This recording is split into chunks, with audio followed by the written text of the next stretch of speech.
Nas aulas anteriores, a gente viu a cinemática rotacional e a energia cinética rotacional.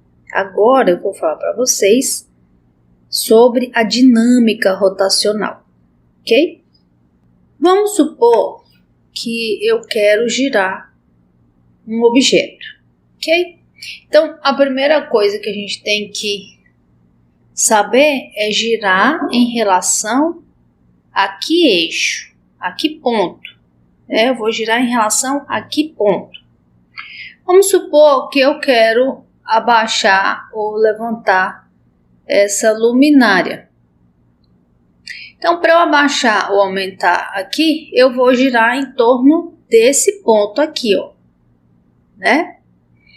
Então, vamos supor que eu aplique uma força exatamente em cima desse ponto. Eu vou conseguir realizar esse movimento de sobe e desce que eu estou pretendendo? Não vou. Então, quando eu aplico uma força em cima do eixo de rotação, essa força não produz um movimento de rotação, ok? Eu preciso, de fato, aplicar uma força para mover um objeto. Só que essa força tem que ser aplicada a uma distância R do ponto de rotação. Senão, eu não consigo girar.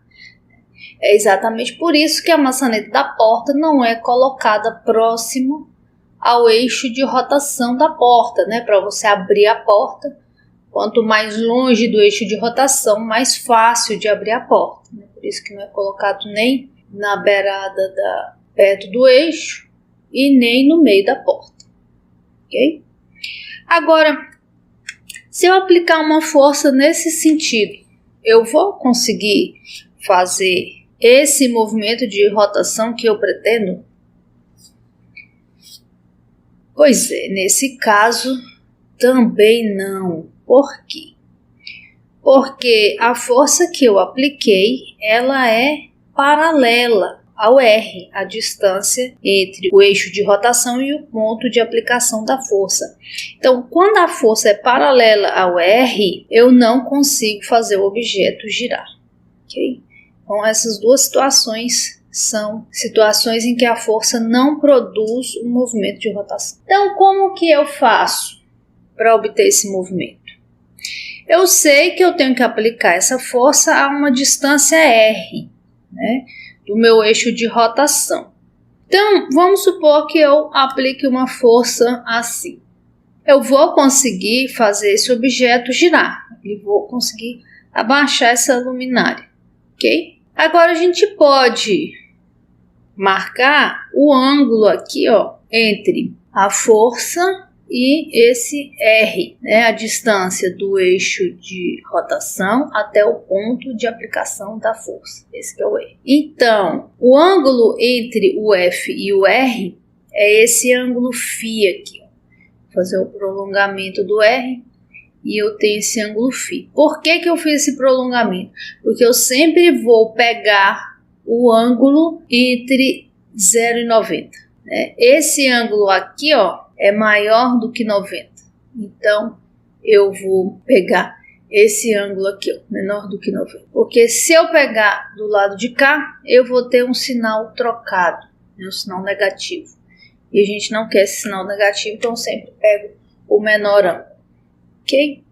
Agora, eu já sei que a força paralela ao R não faz um movimento de rotação. E essa força aqui, ela possui duas componentes, uma paralela ao R e uma perpendicular ao R, uma tangencial. Então, eu já sei que essa parte aqui, ó, dessa força F, essa componente da força F, ela não vai provocar um movimento de rotação. Posso considerar apenas a parte da força que é perpendicular ao raio, ok? Agora, se eu apliquei essa força com um ângulo maior aqui, ó, agora esse ângulo aqui que é maior do que 90, então eu não preciso fazer o prolongamento. Eu vou pegar esse do lado de cá, que é o menor ângulo entre o R e a força F, ok? Então, de toda maneira, quem vai provocar a rotação é essa componente aqui. A outra componente agora é antiparalelo ao raio, tem sentido contrário, tem a mesma direção, mas tem sentido contrário. De toda maneira, ela não vai provocar um movimento de rotação, ok? Então, para eu girar um objeto, eu preciso de duas coisas. Preciso de aplicar uma força, mas não é qualquer força que faz o objeto girar. Eu preciso aplicar uma força afastada a uma distância R do eixo de rotação e eu preciso aplicar uma força que tenha um ângulo φ com essa distância R, né? Se não for um ângulo de 90, pelo menos tem que ser diferente de zero, ok? Se for zero, se F e R são paralelos, então eu também não tenho um movimento de rotação, ok? Então, essa característica dessas variáveis que dependem para que eu consiga fazer um movimento de rotação podem ser resumidas através de uma variável que a gente chama de torque. Então, o que vai ser o torque? O torque vai ser o módulo da distância R, o módulo de F seno de φ, né? Que eu tenho que pegar esse cara aqui, ó. Esse aqui é o cosseno, esse aqui é o seno. Então, se eu pegar esse cara e multiplicar por esse, então eu tenho movimento de rotação. E da mesma maneira que a gente considerou o momento de inércia como um análogo da massa, a gente pode considerar o torque como sendo um análogo da força para o movimento de rotação. Ok? Agora, o torque tem um caráter vetorial, módulo de um vetor, módulo do outro vetor, seno do ângulo entre eles, pode ser escrito através de um produto vetorial. Então, o torque pode ser escrito desse jeito, né? Através do produto vetorial entre R e a força F, ok? Então, o torque é um vetor. Se ele é um vetor, ele tem módulo, direção e sentido. Como eu acho a direção e o sentido dele? O módulo dele eu acho desse jeito aqui. E a direção e o sentido? A direção e o sentido é dada pela regra da mão direita. Então, como que eu uso a regra da mão direita? Eu vou colocar os meus dedinhos esticados na direção de R. Vou girar os meus dedinhos na direção da força. E o polegar vai me dar a direção e o sentido do torque. Então, aqui, ó, nessa luminária, você vai colocar os seus dedinhos na direção de R e girar os dedinhos na direção de F. Então, você vai fechar a mão nesse sentido aqui, ó. A única maneira de você conseguir fechar a mão nesse sentido aqui, ó, é se o seu polegar ficar apontando para dentro do slide. Então, o torque aqui está entrando no plano do slide, ok? A mesma coisa aqui, ó, dedinhos na direção de R, gira na direção da força, o torque é entrando no slide, ok? Então, a regra da mão direita nos dá a direção e o sentido do torque. Então, você tem que prestar muita atenção, porque esse produto vetorial, a ordem importa. Então, é sempre o raio vetorial com F. Os dedinhos é sempre na direção de R e gira na direção da força, ok? Agora, a gente também tem que convencionar o que é um torque positivo, o que é um torque negativo. A convenção usada, uma convenção é uma definição de que o torque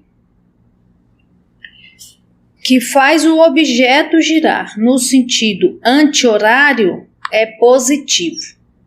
Um torque que faz um objeto girar no sentido horário é negativo, porque o sentido positivo do ângulo é definido do eixo X girando na direção do eixo Y, né? Então, esse é o sentido considerado positivo, sentido anti-horário. O sentido horário seria do eixo X girando para baixo, no sentido do Y negativo. Então, eu tenho o sentido negativo do torque, ok? Agora, vamos supor que eu tenho bastão e eu tenho 5 forças aplicadas nele. Então, eu quero saber qual é o torque produzido por cada uma dessas forças. Então, eu tenho um eixo fixado aqui, nesse pontinho aqui, a meio metro dessa extremidade, ok? E todas as forças têm o mesmo módulo de 2 newtons. Então, a primeira coisa que eu tenho que fazer é traçar a distância R, o vetor R.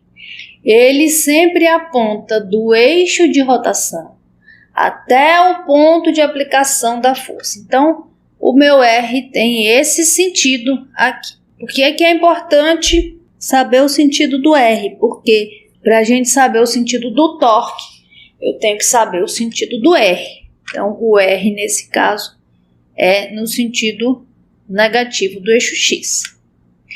Então, eu vou colocar os meus dedinhos na direção de R e vou girar os meus dedinhos na direção de F.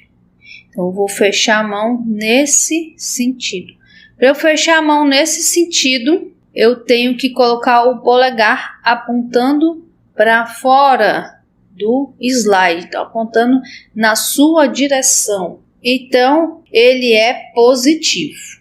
Ele é positivo porque ele tende a fazer esse bastão girar no sentido anti-horário. O módulo de R é 0,5, daqui até aqui 0,5, e o módulo da força é 2. E o seno do ângulo entre eles, o ângulo entre eles é 90, o seno de 90 é 1. Então, esse torque é positivo, igual a 1 newton vezes metro, ok? E para a força F2? A força F2 está aplicada exatamente em cima do eixo de rotação. Então, a gente viu que a distância entre essa força e o eixo é 0 e, portanto, o torque que ela produz é 0, ou seja, ela não produz torque, ela não consegue fazer com que essa barra gire. A terceira força está aplicada nesse ponto aqui, ó. Então, o R vai do eixo de rotação até o ponto de aplicação da força. Então, o sentido dele agora é no sentido positivo do eixo X. Então, eu vou girar os meus dedinhos daqui para cá. Coloco os dedinhos na direção de R e giro para baixo na direção do F3. Então, para girar os dedinhos desse jeito, o seu polegar tem que estar apontando para dentro do slide.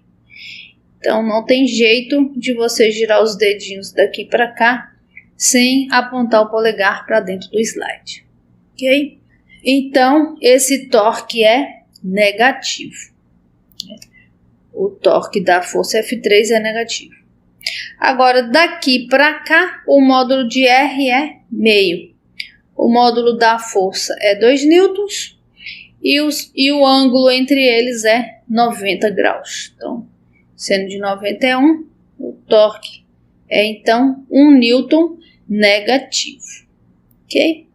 Para a força F4, eu tenho exatamente o mesmo raciocínio que a gente fez para a força F3. Põe os dedinhos na direção de R, gira na direção de F4.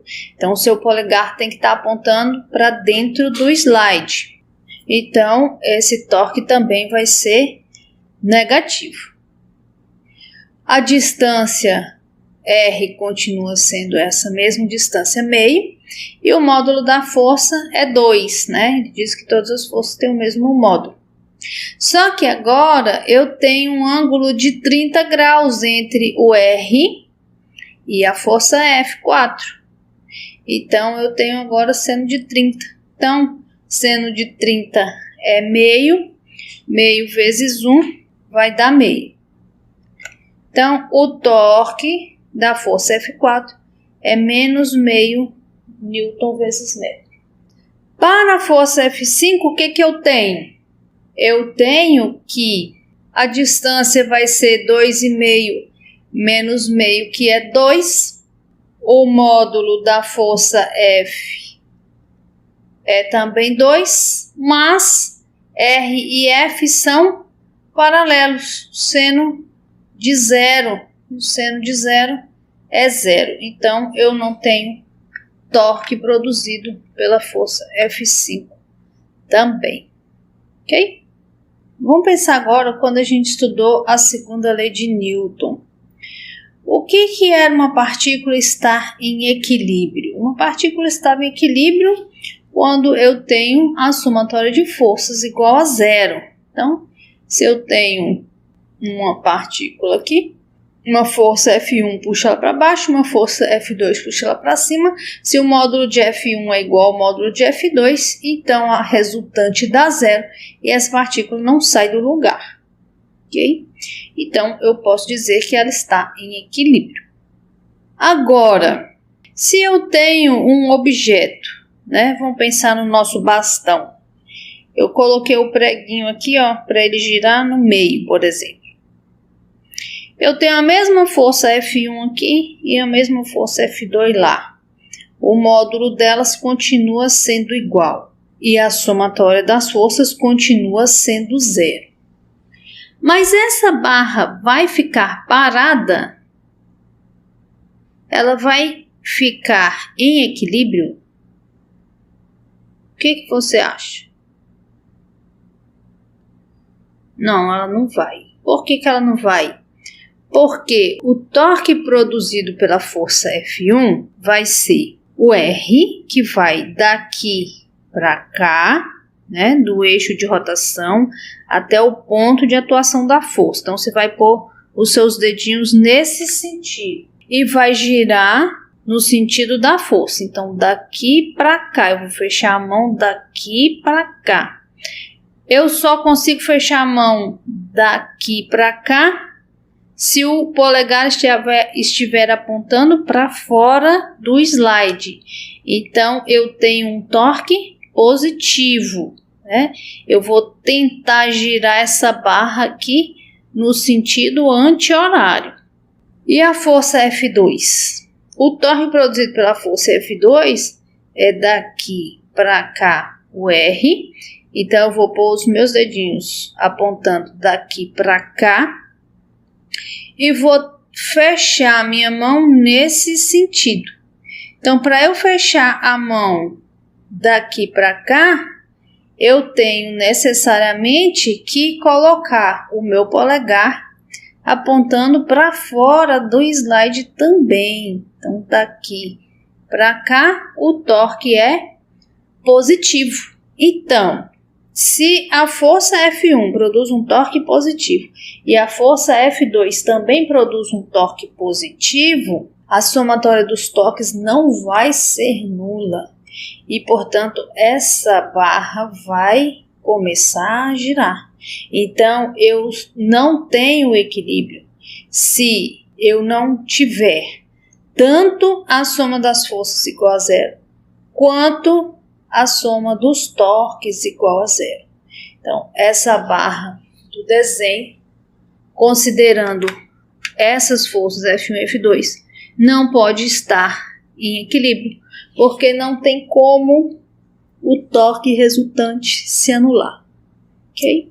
Então, só tenho equilíbrio se eu tenho o conjunto força resultante igual a zero e torque resultante igual a zero. Então, agora eu quero obter a segunda lei de Newton para a rotação. Eu já tenho o análogo da força para a rotação, então eu quero a segunda lei de Newton para a rotação. Então, vamos supor que eu tenho aqui uma pedrinha, uma bolinha amarrada num barbante, né? Minha mão está aqui, segurando essa bolinha a uma distância R desse eixo de rotação. Vou colocar essa bolinha para girar nesse sentido. Para isso, eu tenho que fazer uma força F nela. E a gente já viu que a componente radial, na direção de R, não produz torque, não promove o movimento de rotação. Somente a componente tangencial é que produz torque, é que provoca o movimento de rotação, ok? Então, eu vou pensar na força resultante na direção tangencial. Então, segundo a lei de Newton, somatório das forças igual a MA. Lá nas aulas de leis de Newton, a gente viu que a gente pode usar apenas uma componente, né, da força para calcular a força resultante. Então, no caso aqui, eu só tenho a força tangencial nessa direção. Então, a força resultante vai ser igual à força tangencial, que é igual a massa vezes uma aceleração tangencial, né? A aceleração tem a mesma direção e sentido da força resultante. Então, força tangencial igual a massa vezes aceleração tangencial. Eu vou multiplicar os dois lados dessa equação por R. Então, vai ficar R, F tangencial, R, M, A, T. Agora, a aceleração tangencial é igual a R alfa. Então, eu posso substituir aqui, ó, essa aceleração tangencial por R alfa. E do lado de cá, R vezes a força tangencial, eu tenho o torque, né? Ela é perpendicular a R, então seria o seno de 90, né? Que dá 1. Então, eu tenho o torque. Então, ficou R massa. No lugar da aceleração tangencial, eu botei R alfa. Então, vai ficar M R ao quadrado alfa. mR ao quadrado é justamente o momento de inércia para essa partícula. Então, o torque pode ser escrito como o momento de inércia vezes a aceleração angular. Olha que legal! Análogo da força, análogo da massa e análogo da aceleração. Essa expressão aqui, ó, você só vai utilizar desse jeito quando você só tem uma força que produz o torque, né? Como nesse exemplo que a gente fez. Mas de forma geral, o que você tem que fazer? Você tem que fazer a somatória dos torques igual a I alfa. Do mesmo jeito que só a força resultante é igual à aceleração, somente o torque resultante é igual à aceleração angular, ok? Tem que tomar cuidado com isso aí. Agora que a gente já sabe calcular o torque, a gente também pode achar o trabalho no movimento de rotação através do torque. Eu vou deixar aqui só a força tangencial, porque a gente já sabe que se a componente radial não produz torque, consequentemente ela também não realiza trabalho. Então, eu vou calcular o trabalho realizado pela força tangencial através de um deslocamento ds bem pequenininho. Então, esse trabalho vai ser um trabalho bem pequenininho, dw. O S é esse deslocamento que ele vai fazer enquanto gira aqui, que é o R vezes o ângulo, né, que ele girou. Vamos supor que ele começou aqui no eixo X, girou esse ângulo θ, então daqui para cá ele caminhou essa distância S. Então, se o meu S foi bem pequenininho, eu chamei de ds, então ele vai ser o R e o deslocamento angular, que é também bem pequenininho, e eu vou chamar de dθ. Então, eu posso substituir esse ds por R dθ aqui para calcular o trabalho. Aqui eu tenho o módulo de R e o módulo da força tangencial, né? Essa força já é perpendicular ao R. Então, eu tenho aqui o torque. Então, ficou o trabalho igual ao torque, deslocamento angular dθ. Então, eu vou fazer a integral. Do lado de cá vai ficar o trabalho. E aqui eu vou fazer a integral do θ inicial até o θ final do torque dθ. Olha que legal, ficou análogo também. Trabalho é a integral do análogo da força, análogo do deslocamento. Então, eu posso escrever um teorema do trabalho e energia para rotação. A gente viu que o trabalho é igual à variação da energia cinética. Então, se essa energia cinética é a energia cinética de rotação, então eu tenho meio de ômega final ao quadrado menos meio de ômega inicial ao quadrado. Então, eu vou ter o análogo do teorema trabalho e energia também. E da mesma forma, eu posso calcular a potência. A gente definiu potência como a taxa de variação da energia em relação ao tempo. Esse dW aqui eu posso calcular através dessa expressão aqui, ó, o torque dθ. Então, substituindo isso aqui, eu vou ter torque dθ dividido por dt, dθ dt é exatamente a nossa definição de velocidade angular. Então, a potência é o torque vezes a velocidade angular. Isso somente se o torque for constante. A gente achou uma equação semelhante, né, para a potência em termos da força e da velocidade linear, e também só funcionava quando a força era constante, ok? Vai ser da mesma forma aqui também, ok?